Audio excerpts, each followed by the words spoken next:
Hi, guys. Welcome to the Church Split. My name is Will, and you guys know what we do here. We help you escape your church's echo chamber, learn to think biblically, challenge that status quo that so often needs challenging, and of course, promote unity and diversity of thought. So today we have a special guest on, but before we get to our special guest, I want to remind you to, of course, like and subscribe, or if you hate us, don't, or if you want to help the enemies of the channel, go ahead and subscribe to someone like Canaan Radio. I'm sure they'd be happy for the extra numbers.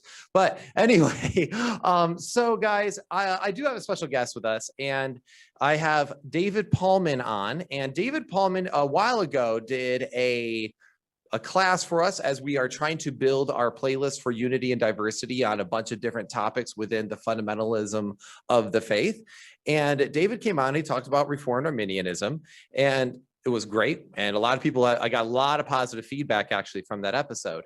But a lot of people don't know is since we're part of the RFP network, and you can check it out at rfpnetwork.org, is that David Pallmann and all the theology groups, many people know him, and he does affirm the virgin birth, or does he not? I don't know. It'll remain a mystery. That is an inside joke, by the way, people who aren't caught up. Anyway, so the thing is with David is that he's actually a strong student of philosophy and the Word of God. But one of the best parts about David is that him and I come from similar backgrounds. We are both raised in the IFB and Independent Fundamental Baptist movement. So with no further ado, I want to have David Pallmann on, and I'm going to have him on for 2 episodes. One is going to be telling about his personal story, and 2, we're going to be talking about one of his pet topics, which is epistemology. So with all that being said, David, how's it going? It's going great, Will. Thanks for having me on. No problem. And sorry about the virgin birth dig. That was just for all the people who might know who you are and and know about the joke that goes on in all the little circles. So anyhow, David, thank you so much for coming on. I really appreciate it. I'm excited to have this conversation with you, especially because many people probably just know you as the actually guy in all the theology groups, and the guy with very strong opinions. And I personally enjoy that because I too am a one with strong opinions. So with that being said, David, would you mind telling everybody a little bit about yourself? Yes, sure. And yes, as you pointed out, I have strong opinions. So that may come out in our discussion, but that's all right. I don't mind engaging with people who have other opinions as well. But yeah, so let's see. I mean, I run the YouTube channel Faith Because of Reason. I am a member of the Society of Evangelical Arminians. I periodically write articles for Free Thinking Ministries with Tim Stratton, who I believe you've had on here. And yeah, I'm just overall a theology and philosophy nerd. And I'm a student at Trinity Theological Seminary as well. I actually did not know you wrote for Free Thinking Ministries. I'm a little jealous, but that's okay. Jelly. Tim Stratton is the man. No, we've definitely had him on here. He checks too many boxes. My wife says all the time that I have a crush on Tim Stratton. I'm like, no, it's just, you can't be that cool. You can't do MMA, be a weightlifter and a bodybuilder, a doctorate in theology, and then also be like, oh, by the way, I'm also an apologist and I love comic book nerdy stuff. You just can't do it. It's not fair. You got to save some room for the rest of us. and he can't look cool like he does too. I mean, exactly. It's not okay. But we will not have this conversation. He will never see this, hopefully. Maybe. We'll see. If not, Tim Stratton, you're the man. But anyway, so David, you do run Faith Because of Reason. And for those of you who have not checked it out, you definitely need to check out the channel Faith Because of Reason. It is a great philosophy channel. David Pallmann is not what I would call a content machine. He's not ushering out 2 videos every single week. What he does is he puts together a well-sourced and a well-thought-out presentation of various philosophical positions, and it is extremely educational, and it is by far very high quality. So with that plug in there, David, you grew up in the IFB. You grew up in the Independent Fundamental Baptist movement, and you are no longer associated with Independent Fundamental Baptists. So with that being said, what did that background look like for you? Yeah, so my dad is a pastor in the Independent Fundamental Baptist, IFB, first generation. So this isn't like something that goes way back in my family. My family goes way back to Germany, so there's a lot of strong Lutheran background there. My grandfather was a Lutheran. He was saved, so and so I believe he left Lutheranism. I think he became some sort of Baptist, not independent fundamental Baptist. But my dad was influenced by the independent fundamentalist Baptists, and so he kind of gravitated more towards that sort of fundamentalism. My mom did as well. They met in an IFB church. And then my dad went off to IFB school, and he was a pastor, and so that's the situation I was born into. This wasn't like the super strict, super fundamentalist strain of the IFB. So my parents are more reasonable than a lot of people that you'll meet in that movement, which is something I appreciate. But still, we were pretty strict, right? So like my, mom and sisters all had to wear skirts. That was definitely a thing. There was definitely no movie theaters, no dancing, no listening to music that was written after 1930. I mean, unless it was Southern Baptist. So, so I was very much kind of in that culture, and I was really pretty sheltered. I didn't really realize that I was until much later, but I was very sheltered. And I mean, part of that was just like I was homeschooled, right? So just from kindergarten through 12th grade. And pretty much the extent of my social life was just church and close family. And like, that was it. Like, I couldn't have a friend who didn't go to church. Unless like maybe it was a neighbor. I guess I was allowed to have friends with some of the neighbors, but yeah, pretty much that was kind of the world I was in. And I will say I liked it at the time. Like I'm a reluctant rebel. I wasn't the guy who just like wanted to burst out of it. I really liked being part of what I felt was this kind of elite special group of Christians. I kind of had the inside scoop on what the Bible was really teaching.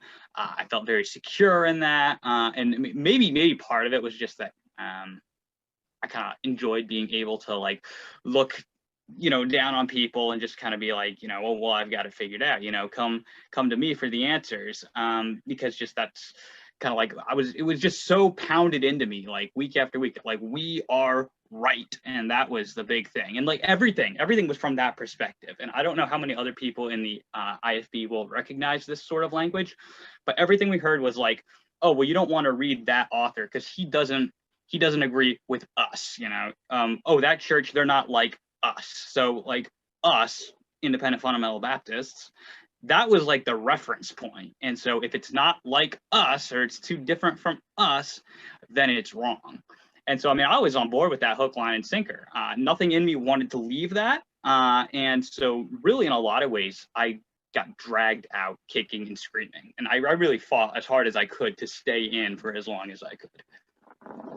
That's really funny because that's similar with me. I was like not in a super sheltered home. My home had other things going on, but I was sheltered, but not as strict as other places. And then some things kind of unraveled in my systems of belief. And it wasn't because I wanted it to. It was just the questions came and I was like, okay, well, I can easily debunk that. And then as I picked at it, it fell apart. One of the first ones for me was alcohol. And a friend of mine busted out I went to his grandparents' house for Thanksgiving. His grandpa was a pastor of a non-denom in town. And his pastor busted out some wine and was pouring wine. And I'm all like this IFB boy going, what? You can't have wine. What are you doing? And then they were like, oh, the Bible says that, you just can't be drunk. And I was like, that's garbage. I've read Proverbs. And so then I was bound and determined to prove my friend wrong. And as I went through and kept trying to dig and dig and dig and dig, I kept coming up very, very, very short, not including the fact that I had to keep redefining the word wine.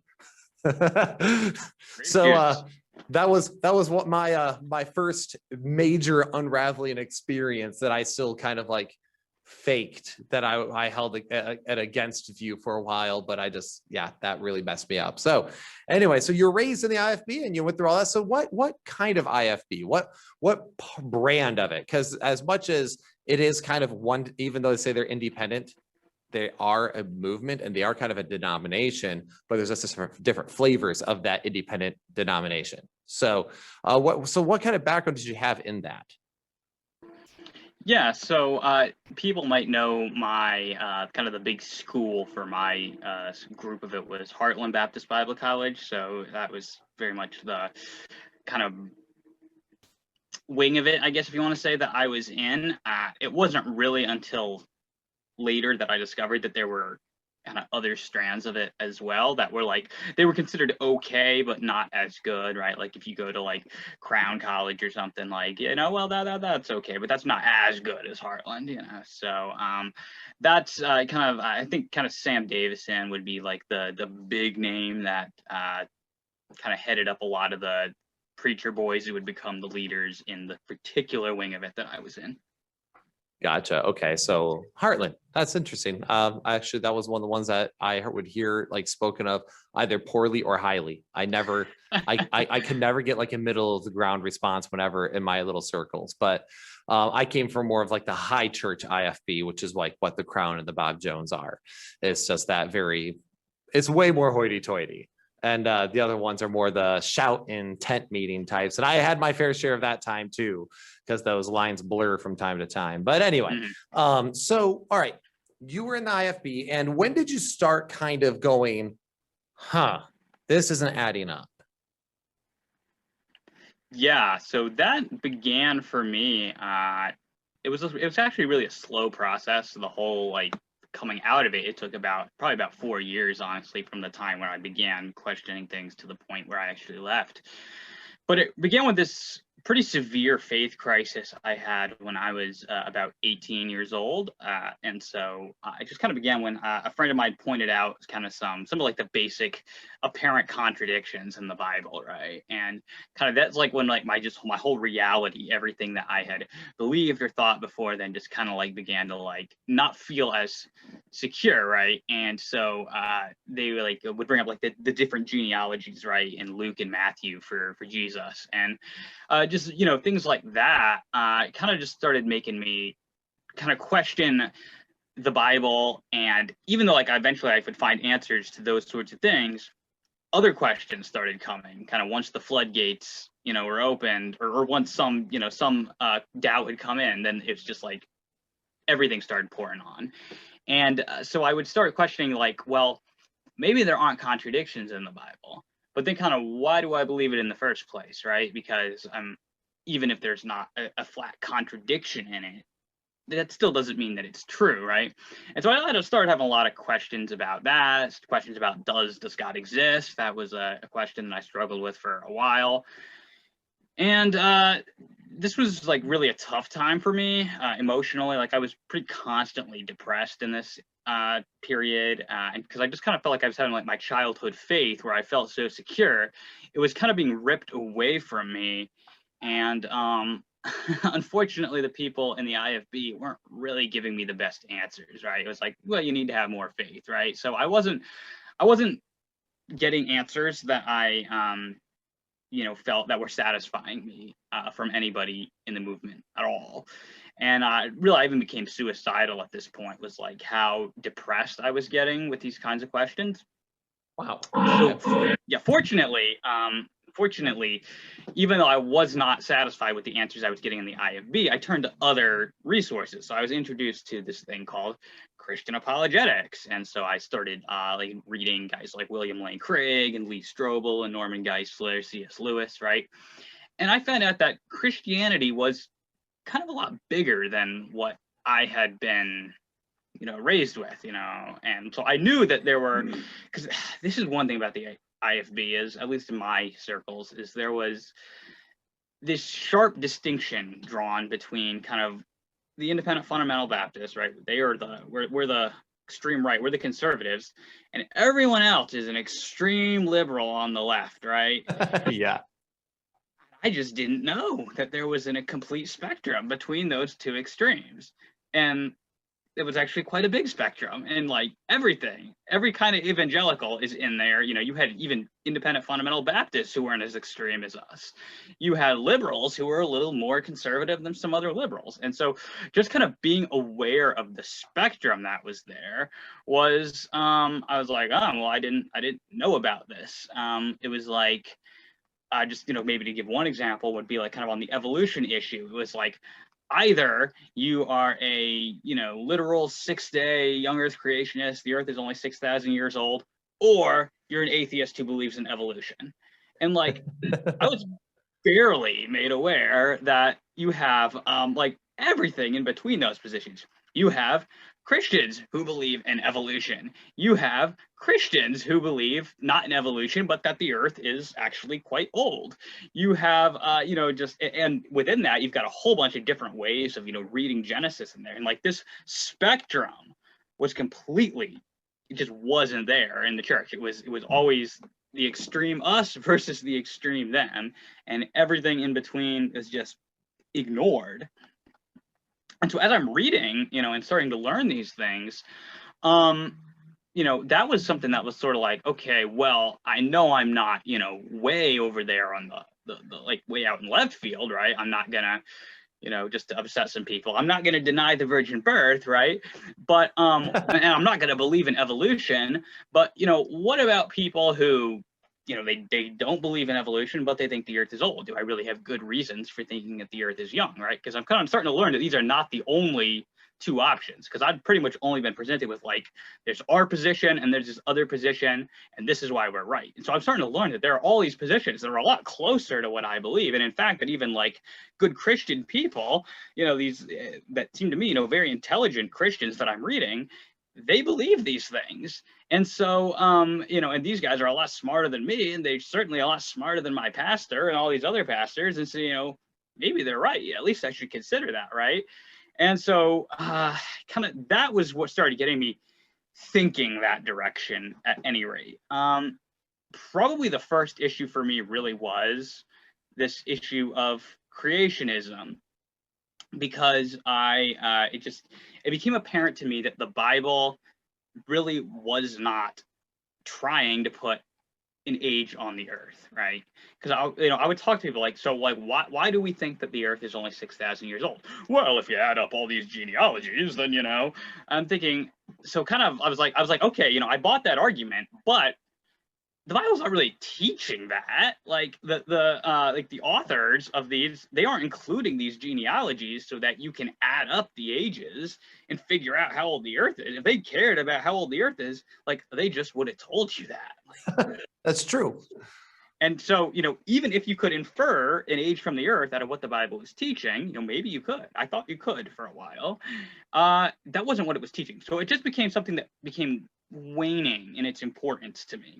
And this is kind of what becomes important. I was still very much a young earth creationist at this time, because I thought, well, even if, you know, the Bible doesn't definitively prove it, or it's not important in the Bible, we can show it through science. So I was still a young earth creationist. I was so ignorant of the scientific evidence back then. But anyway, I stopped seeing it as being a big deal. And this is kind of where, if you want to say aha moment came, this is probably where it was, is that when I stopped seeing people who thought the earth was old as like, I stopped seeing them as like enemies, as heinous sinners who were like just in denial of the clear teaching of the word of God. Because it didn't seem all that clear to me that the Bible was teaching that the earth was young. I thought it was, but I couldn't say that the Bible was like definitely teaching this. Like, these genealogies don't have to be complete. And even if they are, I mean, there's nothing in Genesis that would preclude you from saying there was a long time before humans were created. So, I mean, I saw that there was some room there. And so I started, okay, well, someone could reasonably think the earth is old. And when I started saying things like that, then people in my church were like, that was a bad thing to them. Like, that meant like, oh, well, that means, you know, that means you're going liberal, right? It's a slippery slope. Once you give up one thing, everything goes. And so what became evident here is that it wasn't even what I believed, right? They didn't care that I agreed with them about young earth creationism. It's that it wasn't a paramount issue to me like it was to them. And that's when I began to see it's not just about the beliefs. It's about holding the beliefs and holding them kind of in the same order of importance that we do. There's no room for this more important beliefs like the deity of Christ and the inspiration and inerrancy of Scripture, the Trinity. That doesn't matter. You've got to have that, and you got to have young Earth creationism up there. You got to have King James Only-ism up there. It's all like, it's an all or nothing thing. And so when I started getting a structure to my theology and started having more important beliefs and, you know, issues that I was willing to give a little on, that is really when I began to see that you know, something is like, these people, they're not thinking about this the same way as me. So that's, if you want to call it the moment, that was probably when it kicked in. That's funny. Yeah, and I've noticed that too. And what's funny is that many IFB, they don't like Tolkien so much because Tolkien, you know, Lord of the Rings is a little less obvious in its parallels as like Chronicles of Narnia. But when it comes to like someone like C.S. Lewis, a lot of people don't seem to realize that C.S. Lewis was not a young Earth creationist. Yeah. He actually believed in an old Earth, and it's just really funny because they would arguably in evolution. Exactly, but they'll recommend the screw tape letters, and I just find it. I always found it really ironic in my little circle because the same thing happened to me when I was going through. I'm like, wait, I don't think it's trying to teach us the age of the dirt. I think it's just telling us the age of the person. That's not the same. Yes. So those weird aha moments. So that's funny. And you're right, because if you didn't hold it with as much intensity as they did, for example, my second one was King James Only-ism that eventually fell apart. And that was when I was like, well, isn't it at least, and I just remember asking this, I was at Fairhaven at the time. And I said, well, wasn't it possible? I mean, if the Textus Receptus is what created the King James, isn't it possible to go back to the same Textus Receptus and just retranslate it with modern lingo? And then you would have think I said that Jesus Christ and Satan were one and the same. I mean, they just lost their minds for me even suggesting such a terrible idea. You know, I'm questioning the word of God. I'm questioning, you know, again, liberal slippery slope, the whole nine, and it's very it was very fear tactics, yes. Right? Like you think about what you're doing, think of the children, and it was all very doom and gloom.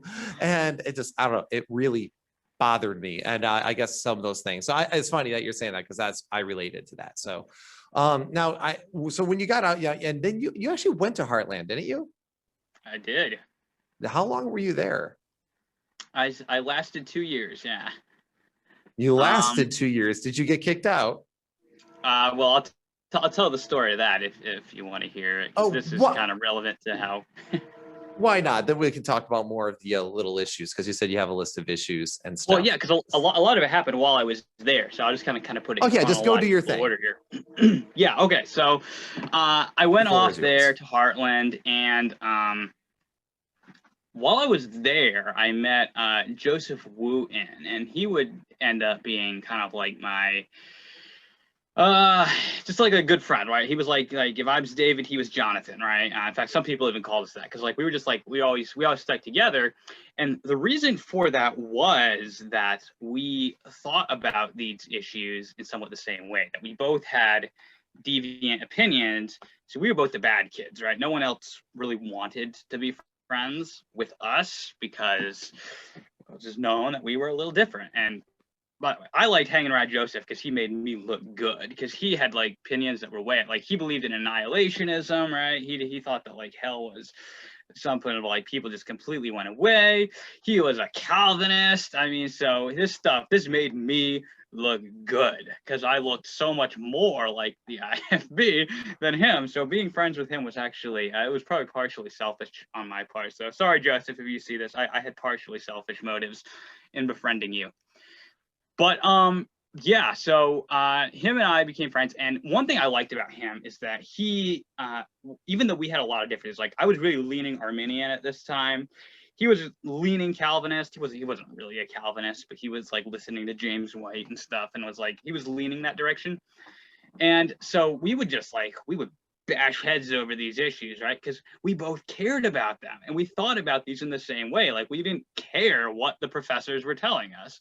We were interested in, like, what's the evidence, what's the Bible actually teaching, and we would just go back and forth on these issues. And he got over his Calvinism, by the way. So and I ended up Yes. agreeing. I ended up agreeing with him on annihilationism. So, you know, we both kind of, you know, influenced each other. Oh, how the turntables. Yes, but you know, one thing that we like, I think that the one reason we connected is that we both took our faith seriously. Like, we weren't interested in, you know, carrying the card of the IFB. We were interested in, you know, what's the truth. And so that was another thing I think that we connected over. Like, initially it was over that we were the bad kids, yes, but we were the bad kids for a reason, and that we weren't just gonna follow what people told us. And so that was kind of, so anyway, that was kind of one of the probably one of the most important things that happened while I was there.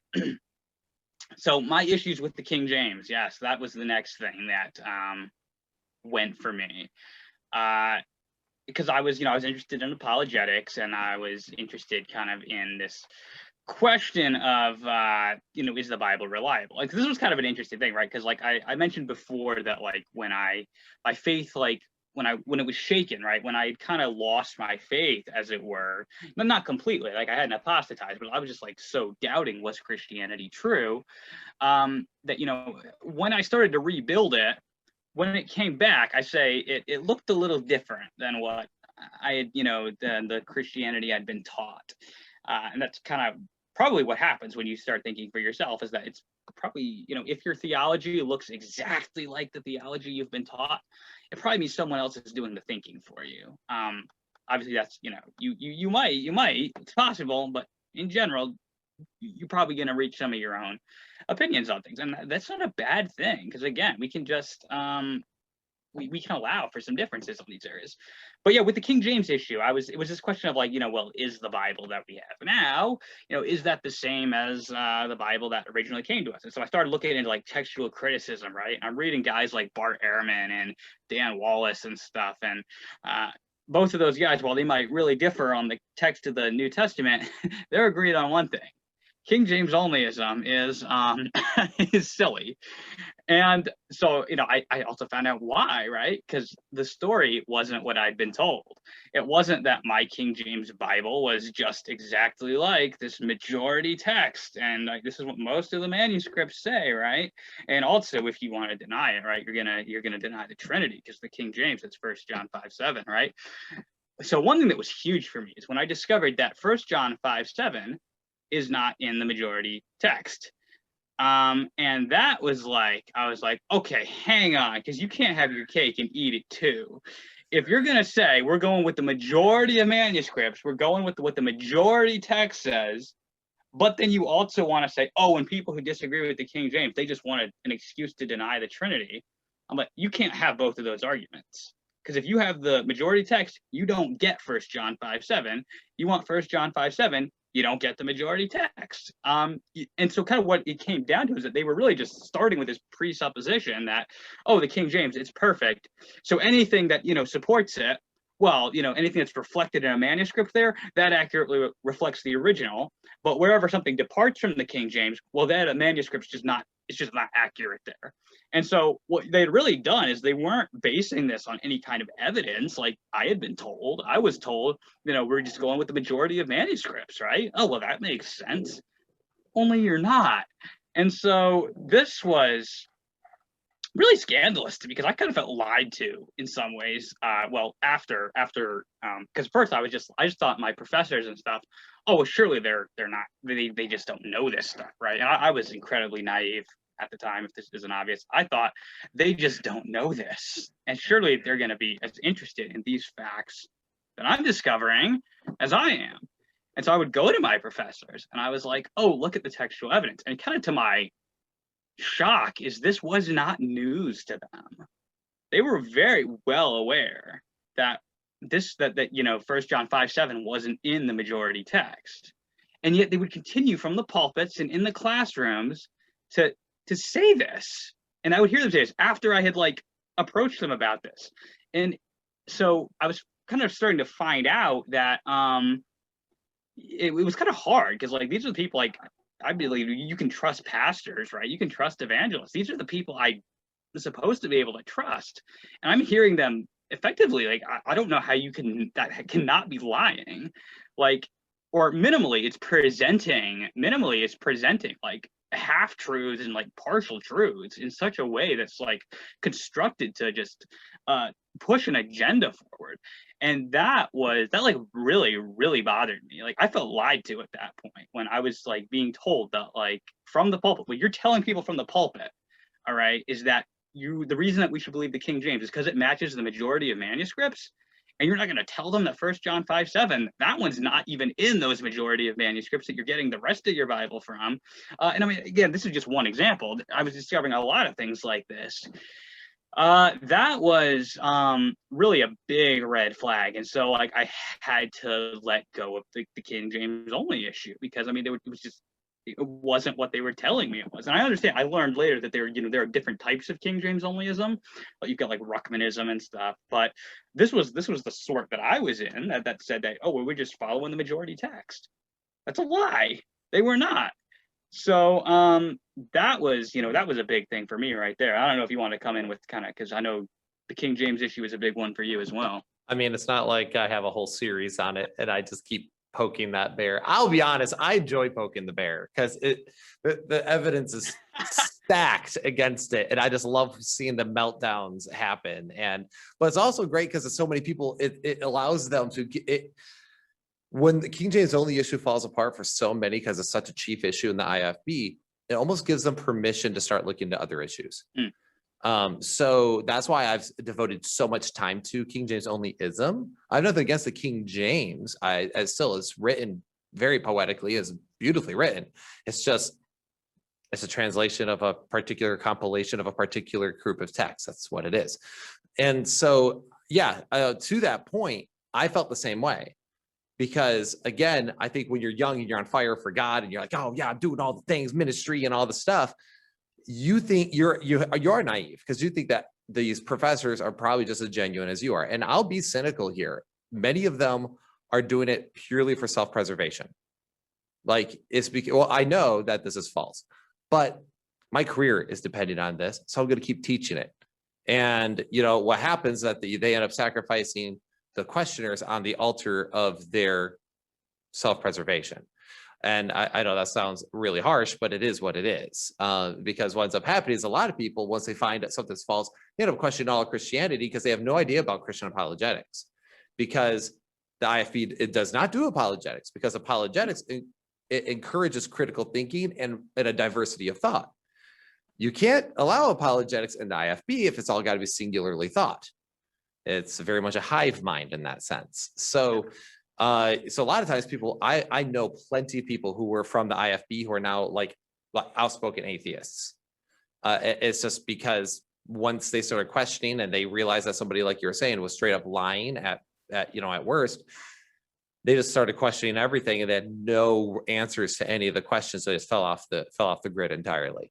So anyway, just when you're saying that there, it's just like, yep, totally understand that. Cause I remember I was deeply impassioned and had problems with that too. Felt very lied to. And then people to this day will tell me that I have too much bitterness. It's not really bitterness. It's just falsehood is falsehood. And the more we can break people out of the cult thinking and the indoctrination of that, the better Christianity is going to be. So anyway, not to steal your thunder and go on my own tangent, but anyway, so go ahead and continue. So King James onlyism is what broke there. So what's sort of kind of flowing from this? Well, and so one other thing that's kind of interesting on that point was that I was also discovering my professors, they didn't agree with each other on a lot of these things. Like, because I would set up meetings with them, right? Because they seemed like the smartest people around, right? And everyone told me like, oh, if you're having doubts and questions, you gotta talk to brother this guy, you gotta talk to brother this guy. But some of them like called themselves doctors, which I found out was like, you probably shouldn't call yourself a doctor if you got your PhD from certain institutions. But anyway, some of them had no problem calling themselves doctors. Honorary at best too, like, oh, an honorary doctorate from a place with 100 students. Okay. Yeah. Yes. Yeah, so, but with that's a whole nother issue, is the phony credential. Because like on one hand, they'll bash credentials, right? Like we don't care about credentials, but then like they'll try to make up phony ones, which, so I'm not going to go off on that. So anyway, but no, it was kind of describing they disagreed with each other, right? Because I would have some professors telling me, like when I talk about like the last 12 verses of Mark, for example, some of my professors were very adamant. Oh yeah, that was in the original Gospel of Mark. But one of my professors, who is one, actually, he's one who I continue to have some respect for, he said that he told me, oh, I don't think that the last 12 verses of Mark were in the original. When Mark wrote it, they weren't there, but God wanted them to be in there, so he saw that they got in there later. I'm like, so he forgot to get them in there the first time? I mean, that just seems like so I don't know. It's like he was someone, he was just wanted, like he had to push the narrative. It's like you said, his career depended on this. He wanted to be honest with the evidence, but on the other hand, he knew he couldn't just say that these weren't there. So he had to cook up this other story about how, oh, God wanted it in there, so we got it in there later. I mean, and like he did, like, was God trying to confuse us? So like knowing that we would find manuscripts of Mark without it in there, but we find other ones in there, and somehow we were just supposed to know that like these ones were the ones he wanted us to use. It was all Satan's deception, remember? Because whenever there was a variation, it was a Satan perverting the text. That's what the excuse was. I'm like, so wait, what disagrees with the King James is Satan corrupting the word of God? Yes. So Satan has the ability to completely overtake God's ability to preserve his word. That's what you're saying. Satan is stronger than God. Just consider what you're saying there. Just take a minute. So yeah, it was funny. Like Joseph pointed out, and like we were arguing with one of the other students about this once, and he was like, "Oh, well, all these older texts, you can't trust them because they're corrupted, right?" And Joseph, I think he'd been reading Bart Ehrman as well, and he said to this other student, he said, if what you're saying is right, the atheists would love that. He said, if what you are saying is correct, that all of our oldest, most reliable manuscripts are not actually reliable, like all our earliest manuscripts were corrupted, that destroys the textual basis of the Bible. The atheists would have a heyday on that. They can't do that because, again, we do have these older manuscripts. So, like, it was kind of like, this was a big realization. Like, if I'm going to continue to hold up King James Only-ism, I'm not going to have any justification for believing in the textual reliability of the Bible. On the other hand, if I want to believe in the textual reliability of the Bible, I can't be a King James Onlyist. So that was a big one there. I'm sorry, I didn't want to harp on that, but just there was so much. Oh, I love it. I love it. I love it. I think our listeners need it, so it's okay. Keep going. Do what you want. Other topics. The floor is yours. Okay, I'll try to go through some of these other ones quicker though. There was a topic of hell. Joseph really was like working on me on that one, right? Because like I would be like, oh, and by the way, I'm sure a lot of the listeners believe that hell is eternal conscious torment, and that's fine. I'm not here to change your mind on that issue per se. I'm just kind of giving my own story here. But like on the issue of hell, Joseph, he would like give me some arguments, right? Like out of Hebrews, it talks about describing hell as the fire that consumes the adversaries of God. And I'd be like, well, what does the word consumes really mean there, right? Maybe it's just talking about them being enshrouded in flames. And like, I'll look it up and the word translates literally to eat. I was like, oh, I would give him texts as well, right? They're tormented day and night forever and ever, right? And he's like, yeah, but that's actually talking about the devil and the false prophet, and that's all you can get out of there. I was like, oh, so I was finding that there was a lot more depth to these issues, and that it wasn't like, because this was a funny thing too. I had been told every annihilationist, it's just emotion, right? They just can't accept the sound teaching of the word of God that hell is this, eternal place where people are basically tortured with no end. And the funny thing is that wasn't Joseph at all, right? Like he was okay with accepting Calvinism if that's what the Bible taught. Like he didn't care about emotional arguments. In fact, I cared about emotional arguments a lot more than he did. It's just like he was concerned with exegesis, and he was giving me like biblical arguments to believe in annihilation, and then giving like answers to biblical texts that I just thought, oh well, these definitively show that hell has to be eternal torment. And so of course listeners can reach whatever conclusion they want on that. I was saying, so that was a belief I gave up. ridiculous idea of Baptist church perpetuity. I had a class on that, right? And this was actually something like I hadn't really looked into church history at all. I just kind of had accepted, oh yeah, independent fundamental Baptist churches have like this lineage stretching back to Jesus Christ himself. And he founded the first one, and they all, stretch out in whatever. So I had this class on that, and the professor says the first day of the class, well, we can't actually, go through history and, make a line back to Jesus Christ himself, but we can find evidence that there were people who believed just like us in every age of history. And this was the same professor, by the way, who had, I found out that he knew some things about King James Only-ism that he wasn't sharing with the class. And I was like, I wonder what he's not sharing with me in this case. So they had a school library there, right, that had all the IFB books in it that you could want. So you could go there to do your research. I made the professor so mad because I did not use the resources in the school library. Instead, I went and found out what the actual scholars have to say about this. And I hadn't studied the issue before, so I didn't have like a pre-decided conclusion.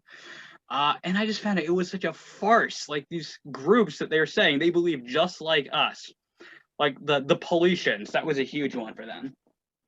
We know almost nothing about them. They probably weren't Trinitarians, but we certainly don't know enough about them to say they believed just like us. It's a lie to say that. Okay, if you're saying they believe just like us, oh, well, we don't really know. And like, there's always charges of heresy, right? But they always come from the Catholics. So the response there was always, well, it's the Catholics saying that. You can't trust what they say. I'm like, okay, but that's the only sources we have about these people. If you're going to reject this source, then you cannot claim to know things about, you can't claim to know what they believe just like you if you're rejecting the only source of information you have about these people. The monetists, they spoke in tongues apparently. That was a big no-no in the IFB. We don't speak in tongues. We're not part of the charismatic movement. Well, the monetists were like ancient Pentecostals. So you can't claim these as people who believed just like you when they're denying the deity of Christ and they are speaking in tongues. So just like every claim I would examine, it just fell through. And the other thing is, my teacher knew this because I confronted him about it too. He knew that there were charges that the monetists were speaking in tongues. Now he would say, oh, I reject that because it comes from the Catholics. But then again, you face the problem, then you don't know anything about them. You're rejecting your only source of information. So yeah, Baptist church perpetuity, that was silly. The idea that you can only, the baptism, the church has this authority to baptize and that like you have to be baptized in a Baptist church. Arguments for that fell through when I did the research there. Let's see, music. Oh yes, I really liked actually when we had a whole class on contemporary Christian music and why it was awful. And I liked my professor in that class because he was much better read. He wasn't just a loud preachy guy like a lot of my professors were. He was a much better thought out guy. And I would have conversations with him like after class, and we'd go for a while sometimes. And we talk about it, and his arguments were just like so weak, and he was like, his arguments are like, well, the Bible talks about music, so that must mean it's important to God. I'm like, well, the Bible also talks about colors, but like, it's not like there's certain colors you can wear and you can't just because the Bible talks about it. And so like, in some ways he was more honest about it. Like the Bible's not as clear on these issues, but like, these are just good standards to have. So, on that issue, that was another one that just fell through. The position on like music standards, which is completely baseless.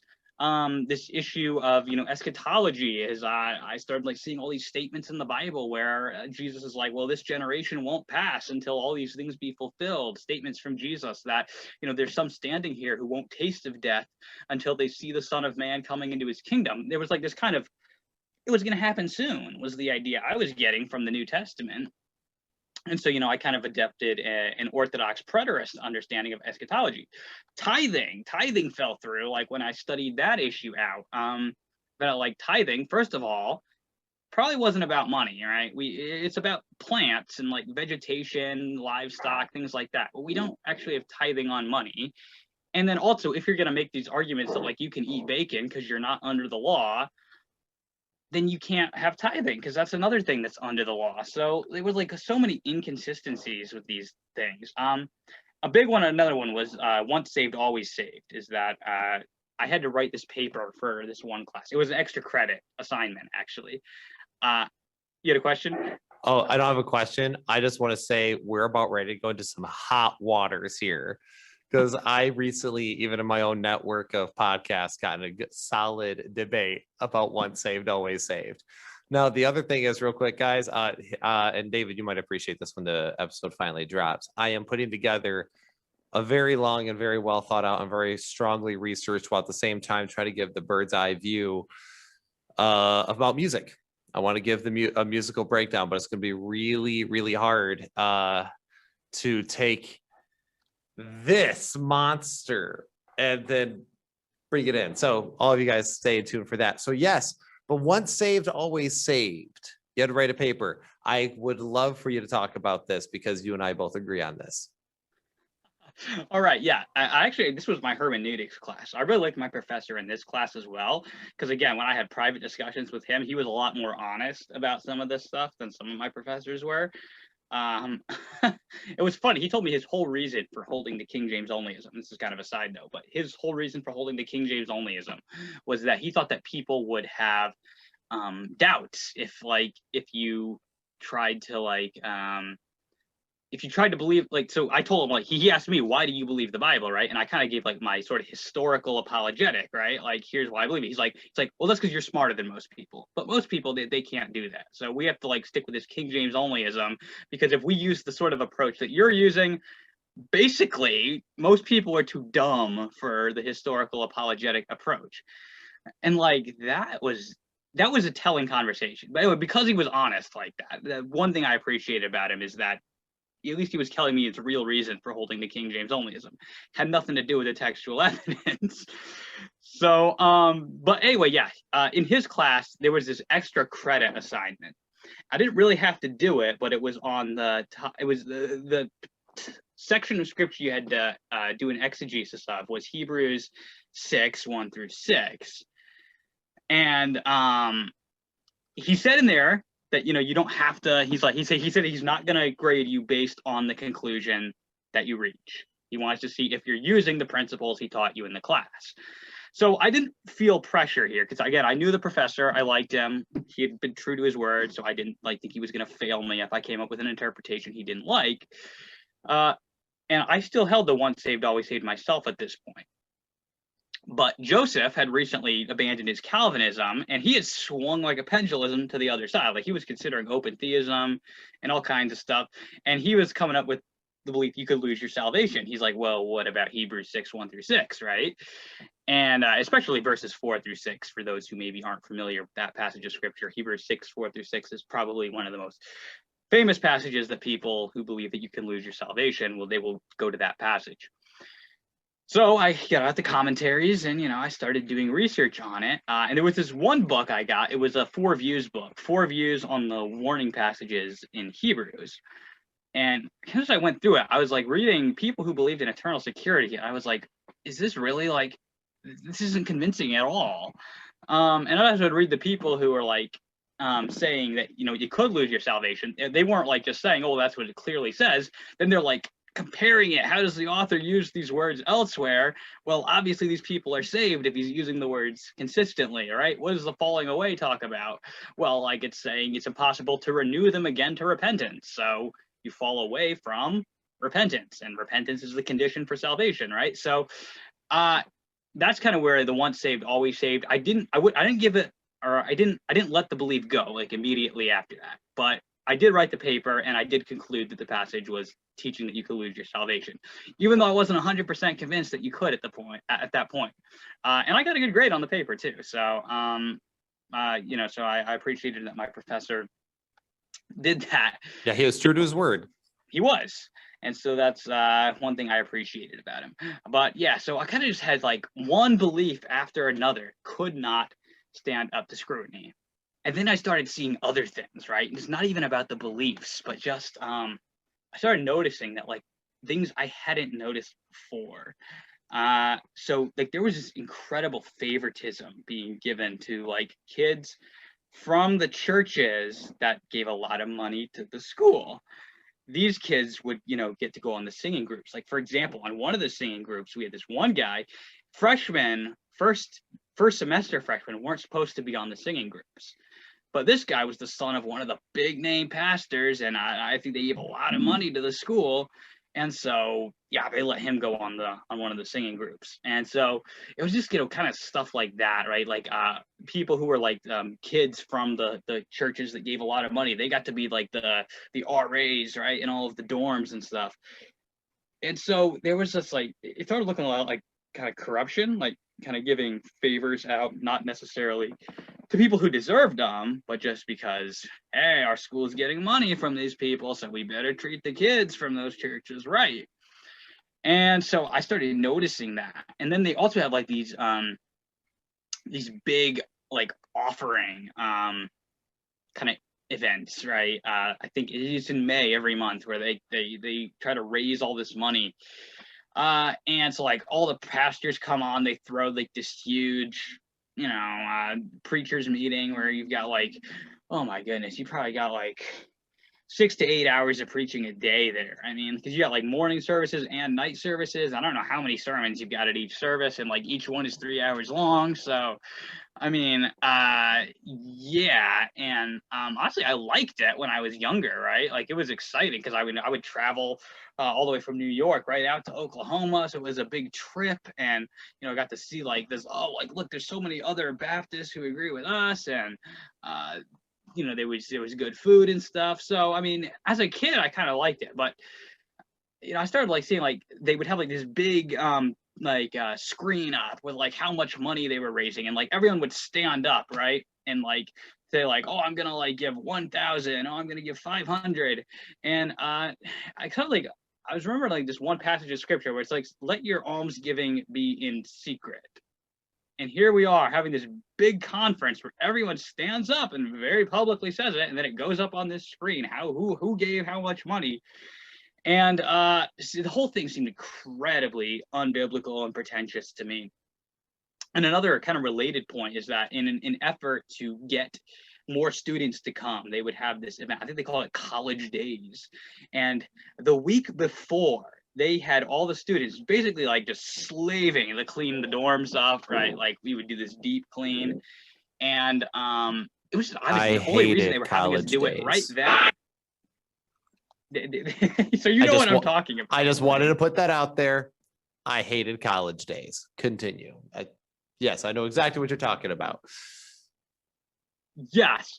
So like we would have to get the whole thing clean. Like you basically could have called it just hell week, because I mean that's pretty much what it was. It's like you were cleaning. In fact, the people who worked like the really late hours, they were the fortunate ones, because they didn't, like, if you were working, then you didn't have to clean the dorm. But like if you weren't working, then you had to be at work at the dorm. And I at one point were like, just kind of not related, but like I just remember like I had this big thing of bleach, and like I think I put it into like a sink or something. Like some of it kind of like splashed out and like got on my face and burned me. So you know, it wasn't fun. But anyway, oh yeah, and like then they had like this whole dorm inspection where they like woke you up at like 5, 6 in the morning so that they could inspect your dorm. I mean, you don't get enough sleep at this place as it is, right? And then like on the Saturday, your one day you can sleep in, that's when they decided to do it and, you know, wake you up. And sorry, these are just pet peeves.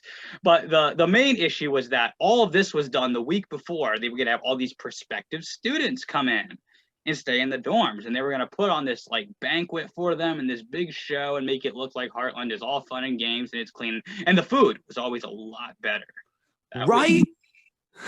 It always was. It drove me crazy. I'm like, wait sorry, apparently I ate a frog before the interview. But I'm like, wait, we never have white table covers. We never do half the things. The food's amazing. I slaved all week long. And the irony, that here's where they get you. I'm like, wait, hold on. So I'm paying you tuition, but I am the college slave the week before. So I'm working for you, but I'm paying you to work for you. so that you can get more money from these other poor guys, so that you can not let them know what they're really getting into. Yeah, but remember, serve the Lord, and that was always the way they basked it in like vague Yeah. spiritual language, so that way Mhm. you wouldn't feel like it was a Yeah. disservice. Yeah. So no, yeah. So I mean, you know exactly what I'm talking about, and so that just seemed like so. It's hypocritical in one sense, and yes, you feel used to further their agenda, so that they can effectively be, you know, not giving people like a genuine, like they said, oh well, we're just trying to put our best foot forward. But I mean, I felt more like you're giving them, trying to make it look better than it is, so that you can get them to come in and get money, and that's how it looked to me. If someone wants to say, oh, we're just putting our best foot forward, I mean, okay, but that was how it felt to me. And so yeah, I mean, I there was just things like this I began noticing. And oh, and there was this one chapel sermon. Oh my goodness gracious. So this one sermon that was preached, it was preached at the beginning of the semester. It's probably the beginning of my second year. So first semester, my second year. It opened it up, and the basically the if I could like put it in the theme of the sermon was basically, don't study other points of view. Don't study what people who disagree with us have to say. And here, this is the term that the preacher coined for doing that. He called it doctrinal pornography. He said, if you read the writings of someone who's not an independent fundamental Baptist, someone who doesn't disagree with us, you are being unfaithful to God. Just like looking at pornography would be being unfaithful to your spouse. He straight up. I can't hold it in anymore. No, let it out, Will. It's all right. What? I'm going to try not to bust up. Doctrinal pornography. That's what he called it. He called studying other points of view, studying people who aren't like just reading the writings of people who don't agree with the independent fundamental Baptists. That's being unfaithful to God. It is just as sinful as looking at pornography. That was his sermon. I feel like a Valley girl right now, because I'm like, I just can't even. I'll say that, yeah. And so like when I heard that sermon, I was like, okay, I'm not on the same page with these people. And so yeah, so then kind of after that, when kind of just like towards the end of my time there, they threw Joseph out, and I was really upset about kind of how they did that, because the way they did that was basically, I mean, I won't go into details, but they basically dug into his past and found something that would give him an excuse to essentially throw him out, something from like years ago. And they were just looking for an excuse at this point to get rid of him, because he didn't agree with them. And like, I knew that's what it was about. It was that he didn't agree with them, but kind of the underhanded way in which they kind of went about that really did bother me and continues to bother me. And that should have been my red flag, that they were also looking for an excuse to get rid of me, but I didn't see it coming. And so one day, this kind of everything came to a head. I didn't see it coming at all. And, you know, I should have. Like, there were warning signs, but I didn't. I was in class, and just a knock comes on the door, and one of the deans comes, and he just pulls me straight out in the middle of class, right? And I don't know what's going on. So anyway, I followed him, and we kind of like went deep into kind of like this place where all like the big shots hung out. And I'd never been back here before. And we were in this kind of private office, and I kind of started figuring out what's going on when I got in there, because all the big shots from the college, they're all in here. And but none of them are doing the talking, right? It's just the vice president and me. And it was pretty evident from the start that this wasn't going to be a conversation. There wasn't really any interest in kind of my perspective being heard. It wasn't like that. I was going to be told the situation, what it was, and kind of what had been decided. And so one of my most vivid memories from that is that the vice president, he gets like right up in my face. I mean, probably like 2 inches away from my face. Suffice to say, too close for comfort. And so he informs me that it's been determined that I have serious attitude problems, right? I'm not receiving what I've been taught. Now, mind you, I was kind of a model student there, and I'm not trying to say it's a brag, but I mean, I consistently had A or A+ grades.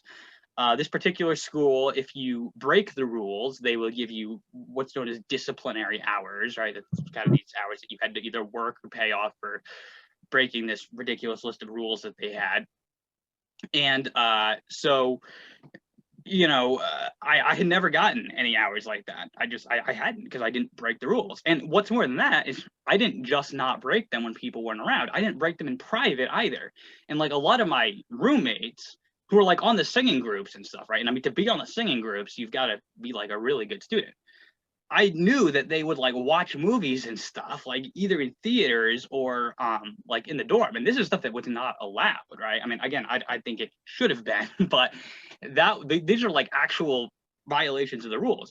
I didn't do that, and yet I'm being told that I'm the one with, you know, the attitude problems, and that, you know, I need to be disciplined over this. And so and it's really, I think it's just, overall I was a good student, and I disagreed with them, and it was on like the basis of evidence too. Like, this is a college, right? Like, I was trying to like study, follow the evidence, and so like I'm coming to some different conclusions from you.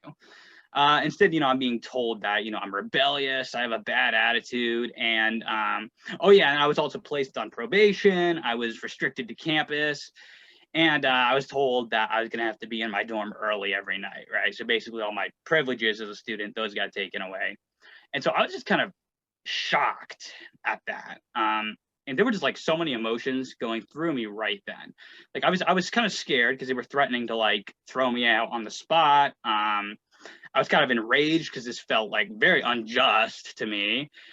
And I was also, you know, like I wasn't even doing anything wrong from my perspective. Like, I'm just trying to believe what's true, and like I'm being blamed for that. And I was also just kind of surprised at seeing a side of these men that I had never seen before, because they were completely different behind closed doors than they were up in front of everyone else. Pretty Right. standard IFB issue. Unfortunately, but it's something I just was not aware of. Like, I was seeing people, some of whom like I had respected since I was a little child, you know, going to these sorts of meetings, seeing them up in public, you know, the people who I was told, oh, these are the heroes of the faith, these are the people you want to be like. And I'm seeing these people, you know, just acting completely different from like everything that I had kind of thought that they were. And I was also just feeling really disgusted with the underhandedness of the whole thing. Like, if they'd just been honest and said, we don't want you here because you disagree with us, like, that'd be stupid, but I'd be okay with that. You know, that would have been fine with me. And I knew that was the reason. But no, instead they like have to make up all of these like moral failings on my part just so they can have an excuse to like treat me like that. And so now, about halfway through that meeting, there was kind of this olive branch extended. I was told that I could finish out the semester because they respected my father, you know, just on the condition that I didn't screw up for the rest of the semester. And I would also, they said, hey, you can even return next semester, but you have to submit to having weekly meetings with your father over the summer to fix your attitude problems. And if at the end of that time he determines that your attitude problems have been corrected, then we'll let you back in next semester. And so I said no. I said I wasn't going to take medication for a condition that I didn't have. And that made the vice president mad, to say the least. Did you say that verbatim? Pretty much. It was like, either I'm not going to take therapy for a condition I don't have, or I'm not going to take medication for a disease I don't have. It was something along those lines. Man, that's amazing. That's a great line.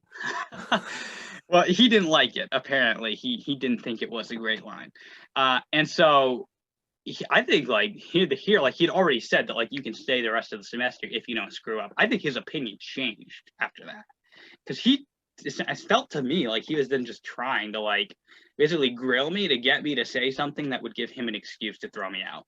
He's like, so okay, so what are you going to do differently from this point on? And you know, I kind of knew that I was going to have to choose my words carefully, after what I had just said and what I thought he was trying to do. And so like whatever answer I would give, he would like for example, once I was like, so you probably don't want me arguing with other students. He's like, oh, I didn't say probably, try it again. What are you going to do differently? You know? And I felt like he was being very nasty, and it felt like he was trying to have an excuse to get me out. Fortunately, like we had a call right then and that, you know, chapel was about to start. And so we all had to go for that. I think it almost worked though, because I really felt my temper like starting to rise when he started acting like that towards me. And then even later though, later on that semester, one of the professors who had been at that meeting and one who I kind of had butted heads with before, he even called me into his office, and it was the same thing. Like he was trying to get a reaction out of me that would give him an excuse to throw me out. So I mean, they might have been looking to make an example out of me. I'm not sure, but anyway, it felt very underhanded to me. And so but anyway, so kind of back to like this point where they had extended the olive branch, right? When I was told that I could kind of come back on the condition that I submit to them, or in other words, change my views and blindly follow whatever I was taught. In that moment, kind of one thing just became crystal clear to me. I could not be a follower of the truth and remain in the IFB. To stay in, I'd have to sacrifice what I loved the most. And that's what really made, that's when I had to make the decision. I could no longer consider myself to be a part of this movement and continue to follow Jesus, the way, the truth, and the life. I couldn't worship him in spirit and in truth and continue to be a part of this movement. Like they were essentially like, I would have, I don't know if I would still be in or not, if they could have worked with me, because I tried to stay in as much as I could, but they made it very clear that like, you cannot be interested in the truth and be a part of this. And so, very much the moral of my story is, you shall know the truth, and the truth shall set you free, right? Because that's what I left at that point. I mean, mentally, I finished out the semester there, but that's kind of where the decision was made on my part that like, yeah, I can't, if I'm interested in the truth, I can't be part of the IFB. Similar experience. I had I'm actually known for this, and people to this day at Crown College, my name is still brought up behind closed doors. I found that on pretty good authority very recently by someone who's related to a high-end faculty member. And because we'd have showdowns, I'd be called into the office. And again, I'm not like over there running around breaking every rule. I was taking 22 credit hours and working like full time. I didn't even have time to consider breaking all the rules. But then as I kept getting accused of it just for merely questioning and for studying and questioning some more, then what ended up happening though is instead, as I hit a screw it point, and it was like, fine, I'm breaking all the rules apparently. So time to break some rules. Oh. So that's when I started dating my wife, and I started dating her off campus, just her and me, no chaperone. And the IFB, that's spicy. Like if you're out on a one-on-one date, you are definitely having sex. Like if you're at Starbucks, just you guys sitting at a table, you guys are totally doing it. And apparently that's IFB logic. Exactly. And so I ended up getting called in. He did the whole yelling, screaming. And if you know anything about my house that I grew up in a very, very messed up house. So I find screaming and bombastic speech amusing. And it didn't help any that this man had a lisp. I mean, he's huge. I mean, large, overweight, and he had a lisp. And I was over there just like, keep it in, man, keep it in. Really trying, and I did end up telling him, I just told him, I was like, dude, I was like, you can keep yelling at me like I'm a child, or we can sit down and actually talk like men. I was like, because I'm not gonna sit here and be berated. And then he just like, fine, Mr. Heth. And they sat down and is like, let's talk. I'm like, that's better. Now that we're being adults, what's your problem? And it was hilarious. So, oh my goodness. Yeah. And then there's one time he said something against me at one point, like it was wrong. And I just grabbed the Bible, put it on his desk, and I slid across. Like, can you show me a chapter and a verse? And of course you can't with half their standards and rules. And it was just, Yeah, it is. Well, the administration, we just agreed that this, I'm like, I'm not asking what the administration's views are. I'm asking, is it in here? Because I'm just trying to follow and seek truth. So I just find that really funny because as you're telling me that, I'm getting like PTSD flashbacks, man. So They you deal got, with troublemakers the same way. yeah, exactly. So it's pretty standard across the board on that. And so you left the IFB, you went home, and your family's still in the IFB though, correct? Is that my understanding? Yeah, immediate family. My extended family is not, which I'm grateful for, but yeah, my immediate family is. Okay, so yeah, that makes things pretty interesting, I'm sure, from time to time, especially as an annihilationist preterist. Oh my goodness, I'll pray for you.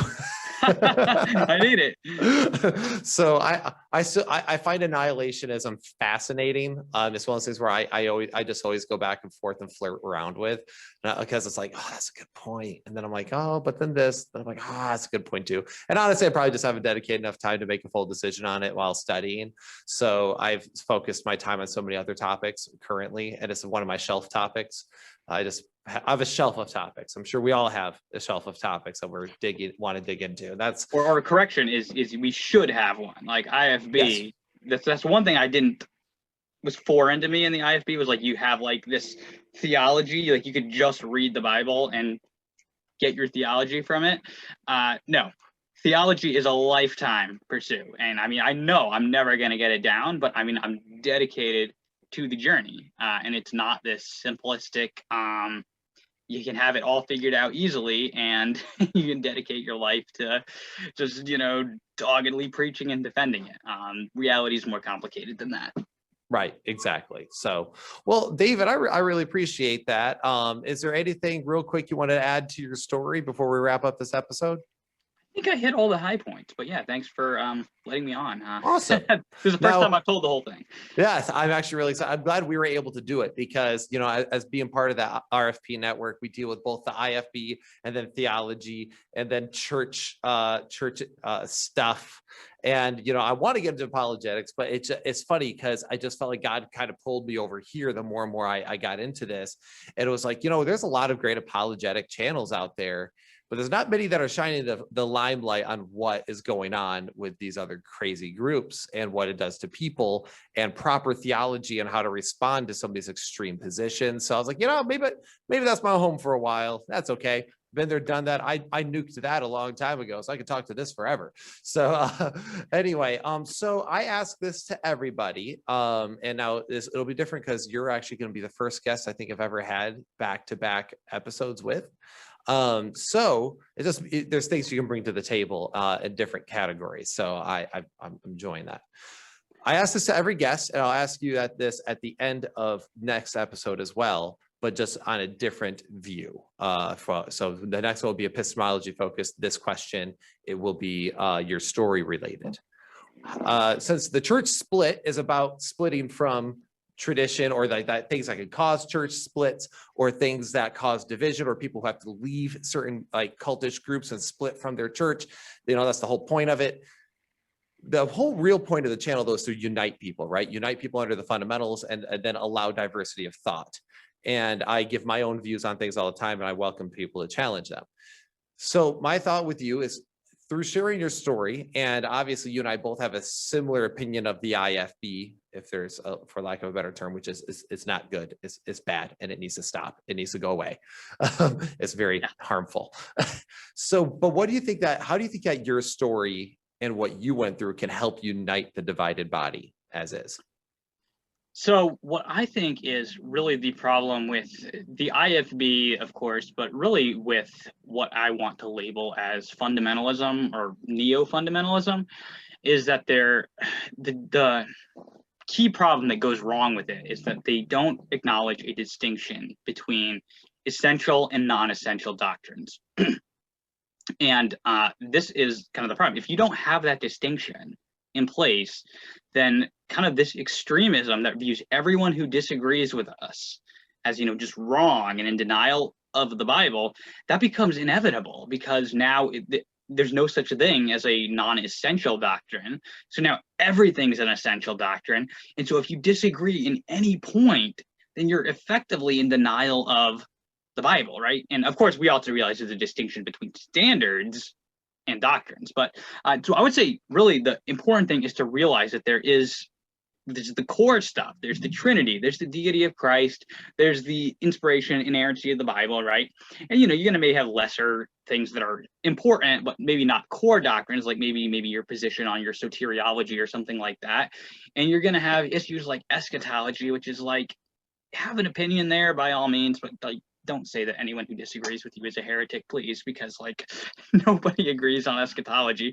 I would think that's probably a really important thing to help unite people. We need to unite on those essential doctrines. And yes, like if people are departing from that, if someone's denying the deity of Christ, yes, we realize that that person is a heretic, but we don't have to be that way about everything. We can allow some love and some liberty about things that are not like core to the faith, that are not necessary for salvation and such. And the problem is, without that distinction is the sort of fundamentalism that we deal with. There's a kind of inner logic to it that their way of looking at things, it follows if you reject that distinction. And so I think that's really in some ways the main point of our dispute with them. And so that's why we've got to continue to uphold and defend that. And then if people see that, hopefully unity around the essentials will be encouraged. Right, which is actually, to that point, I think with the essential and non-essential, I think because the fundamentalists are so bombastic, I've noticed in many conversations with atheists, they quote what many of the loud people say. So like, well, if you believe this, and I'm like, that's not a mainstream Christian view. That's an extreme fundamentalist view. And so because they are so bombastic on the non-essentials and they say such extreme things on these tertiary issues, it makes the rest of Christianity kind of look bad. So we have to keep speaking to it. We have to keep saying, no, wait, that's not all of us, and that's not the majority of us. That's those are like those weird cousins at the family reunion that you're like, yeah, they're part of the family, but we don't really like to talk to them all the time because they're a little weird. We love them though, but they just have, they're a little straight. Also, Stephen Anderson is not a legitimate source. Want to throw that out there. I got that off my chest. I feel good. Okay. All right. So David, thank you so much for making that distinction. I totally agree with you. And guys, if you haven't, go to Faith Because of Reason. Have you broke over 1,000 subs yet? I think you did. I have not. I'm close. Oh, okay. All right. So we are, if even half of our subscribers did that, he'd be well over it and like into the 2000s. So let's get them there. Let's push them to that. So guys, do that. Also, is Faith Because of Reason available on audio, or is it just YouTube? At the moment, it's just YouTube, but I'm actually discovering it would be really easy to turn my kind of narrations into audio files. So I may do that as well eventually. Okay, cool. And so guys, please go check that out. And honestly, you probably want to watch it anyway, because he has so many. First off, your presentations you got all the cool like philosophy graphics. And I just kind of, I have an ape brain half the time. So I'm just like, ooh, it's pretty and it moves. So I'm very easily entertained. But also you have all your stuff sourced, all the quotes up there. It's actually really impressive. And it kind of makes me go, okay, I need to step up my game a little bit on making sure I'm sourcing my stuff properly on the channel. But at the same time, it takes a lot of work. So I just reference it briefly while I speak past it and call it a day. I'm like, and Dr. Copan said this anyway, and then I just move forward. But anyway, thank you so much for David Pallmann. And guys, don't forget to like and subscribe to the Church Split, and stay tuned for part 2, where we get to talk about philosophy and the nature of knowledge.